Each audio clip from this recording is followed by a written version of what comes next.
Fine ফানিয়াত হাসানাতু ক্বাবলা আন ইউকদা মা আলাই, সে যতজনের বিরুদ্ধে মিথ্যা সাক্ষ্য দিয়েছে, সে যতজনের বিরুদ্ধে তুহমত দিয়েছে, সবার সিরিয়ালে যদি তার ইবাদত দিয়ে এদের বিচার শেষ হয়ে যায় তো শেষ হয়ে গেল।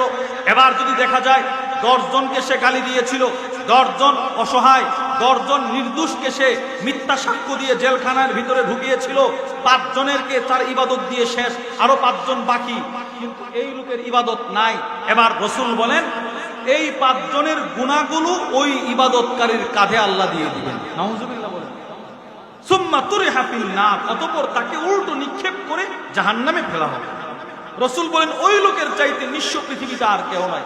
এবার আপনি বলেন এই লোকের ইবাদতগুলো ধ্বংস করেছে কোন জিনিস? বলেন না কোন জিনিস? আবার জোরে বলেন কোন জিনিস? জবান, জিহ্বা। এজন্যে আল্লামা শাইখুল ইসলাম সানি ইমামে রব্বানি আল্লামা ইবনুল কাইয়িম আল জাওজিয়্যা রাহিমাহুল্লাহ তার বিখ্যাত কিতাব আদ-দা ওয়াদ দাওয়ার মধ্যে লেখেন ইন্নাল আবদ লা ইয়াতি ইয়াউমাল কিয়ামাতি বিহাসানাত আমসালিল জিবাল।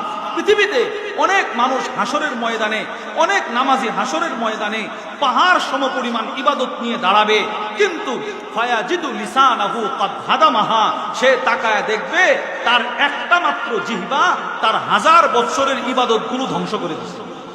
নাউজুবিল্লাহ বলেন না। এই জবানের অপব্যবহার তার সব ইবাদত ধ্বংস করে দিচ্ছে। আবার ইমাম ইবনুল কাইয়িম আল জাওজিয়্যা লেখেন ওয়ায়াতি, আবার কিছু মানুষ ইয়াউমাল কিয়ামা হাসরের ময়দানে আসবে বিসাইয়্যাত, অনেক গুনাহ নিয়ে আসবে।